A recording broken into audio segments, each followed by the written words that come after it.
First of all, let me thank you. I've prepared 2 papers which I believe will be circulated because they'll not be projected. But if you can see, first of all, I want to agree with the Honorable Minister. I've done 2 pictorials. One of them is described as Africa at the dinner table. And if you look at Africa at the dinner table, Africa is on a plate and it is meat. And the diners at the dinner table are France, the United Kingdom, the United States, the European Union, the Chinese, and progressively the Arabs. And my second picture is the African hotspots. It's not visible from there.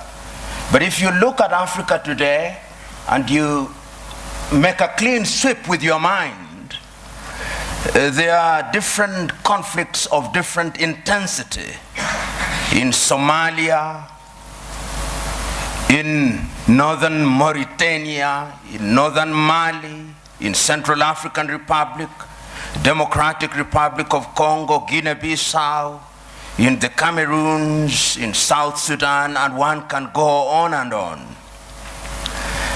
And there is a sense in which Africa has always been alive to the question of interference.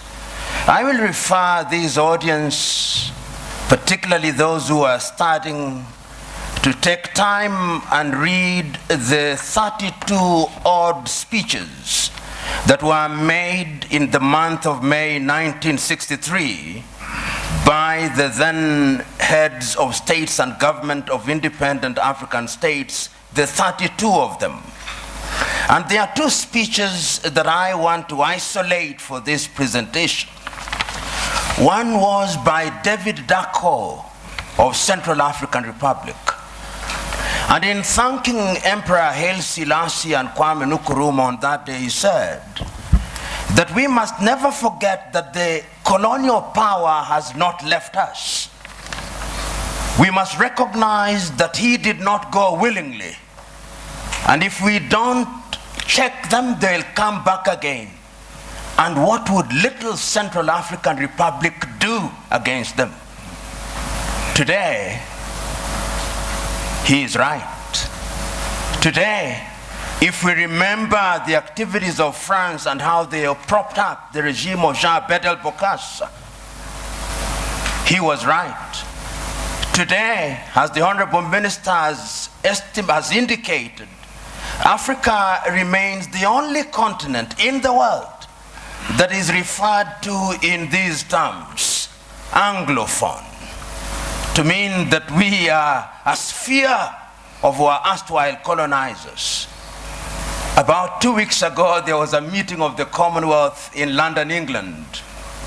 And a friend of mine who is an Anglophile sent me the photograph very gleefully, saying this is a meeting of 53 equal states. I told him, no. If it was so, why is it that the leadership of the Commonwealth is hereditary rather than rotational? In other words, in the minds of the British, her former colonies are still under her tutelage. And I want to submit to us that in the minds of what I'll call the conceptual West, they think they have a divine duty to instruct Africans what to do. True. And in the minds of many African leaders, they think that they have a divine duty to accept what they are told. That, in my view, is what the Honorable Minister was talking about, the mindset. And this is something that has been examined. We have seen France and its very pernicious presence in Africa. We know what they did in Burkina Faso against Thomas Sankara. We know what they did in Mali or the Sudan against Modibo Keita or against Sekou Touré in Guinea. Pernicious to the core. The Portuguese, we know what battles had to be fought in that area. And let me put this very bluntly. When the former leader of Portugal, Marcelo Caetano, was asked, why can you not allow the colonies to gain independence? This is what he said in substance. As I have examined world history over the years, the following have emerged: that the Caucasians have been responsible for monumental discoveries in the development of man. So have the Chinese, so have the Arabs. But the Africans have been responsible for nothing. They are only fit as hewers of wood and drawers of water. And I want to submit to you who are present here that in the conceptual West's unguarded moments, or guarded moments, that is what they think. And that is how they relate to Africa. So the whole idea that they will interfere is something that they think is their God-given duty. I said there were two speeches in 1963 that I wanted to refer to. I referred to David Dako. The second one was the speech by Kwame Nkrumah. And Kwame provided the solution. He did not complain about colonialism. He said, we must live here with one army, with one command. We must live here with one currency. We must live here with one currency, one country. I do not know where its capital will be, but I suggest Leopoldville or Bangui. Other leaders may have their thoughts.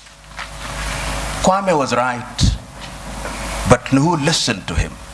Several years down the line, and I've said it in my paper, there were coup d'etats which were engineered, there were mutinies which were engineered, and other forms of destabilization. And I want to believe that the person who actually said it very well in the 1980s was the former American President Ronald Reagan. He said, the United States of America does what is in her best interest. And I agree with him. Does Africa do what is in her best interest? Do African leaders do what is in the best interest of Africa? Interference will be there in very blatant and brazen ways and in subtle ways. I've always asked, until very recently, how many African countries manufactured bullets? Very few. Until very recently, how many African countries, in fact, how many African countries manufacture jet fighters? How many African countries are involved in the arms industry? Some of the leading conceptual West countries which pontificate to us about prizes, peace prizes, are the leading manufacturers of landmines. And if you look at their foreign exchange earners, it is the military and security items. So they say with their mouths, what do they not believe in their hearts? In Kiswahili we say, vita vya panzi furaha ya kunguru. That when the locusts are fighting, it is the joy of the hawk. Because when they kill each other, they get the food easily, dead. It is in the best interest, I dare submit, without fear of contradiction, that the elite in the conceptual West does not want Africa to stabilize, despite their assertion to the contrary. And you'll see it in every country because conflict is a major industry. Today, you look at South Sudan and the many peace conferences that are being held, but if you ask who supplies the arms, who provides safe havens, it is the conceptual West. And when I use the term conceptual West, I'm saying that it extends to countries which are geographically not in the West, like Australia or Canada. So I'm submitting in answer to your question, Joe, that interference is there, and it is part, to use this old cliche, of the neo-colonial project. The neo-colonial project requires that Africa must remain within the sphere of influence of these states. Today, if you look at the United Kingdom, which has left Europe, one would have thought that those are their cousins and that they should sit in comfort with them. You will now see their involvement being de-emphasized in Europe and their interest and appetite growing towards the Commonwealth. Because in the Commonwealth, they are the major domos. They'll tell us what to do. In Europe, they have to grapple with the Germans and the French, and they don't like it. That is the unspoken bit of it. The French also are in Europe, but the Germans are too strong, and they don't like it. So they want to hold Côte d'Ivoire, Gabon, and tell them what to do. I do not know how many of you saw the press conference that was attended by President Macron of France and Nana Addo of Ghana. And when Nana Addo spoke as an African should, you could see the body language of the French president. How dare this man speak this way? In other words, I'm saying that interference is the mother's milk of European economies. But to answer your second question, they have their own recruits who Professor Philip Nying'oro will be speaking here. To use the old vocabulary of those days, they have the people you call their comprador bourgeoisie. You must remember. The comprador bourgeoisie are Africans with black faces, but essentially they are doing the bidding of these powers. They are the ones you'll find them in different spheres.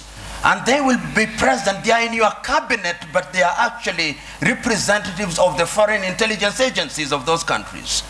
We know this. If you look at the declassified papers from the United States, we now know that some of leading cabinet ministers in many African countries were working for the CIA or some Western agencies. So you are sitting in cabinet, and in these days of the mobile phone, they are possibly texting their masters in Europe and America.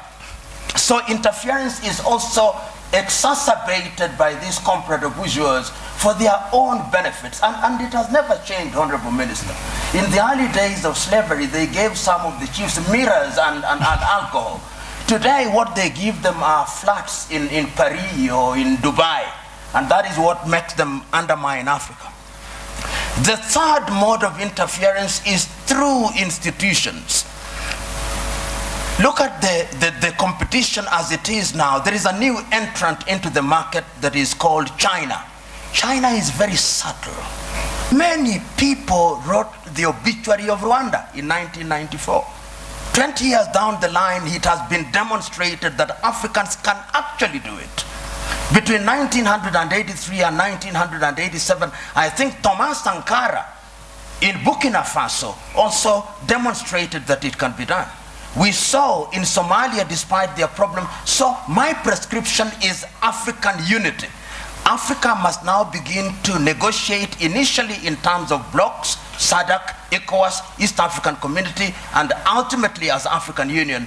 And lo and behold, we must do it. And I've always said this cliche, we must do it, because if we don't do it, we will be done. Thank you.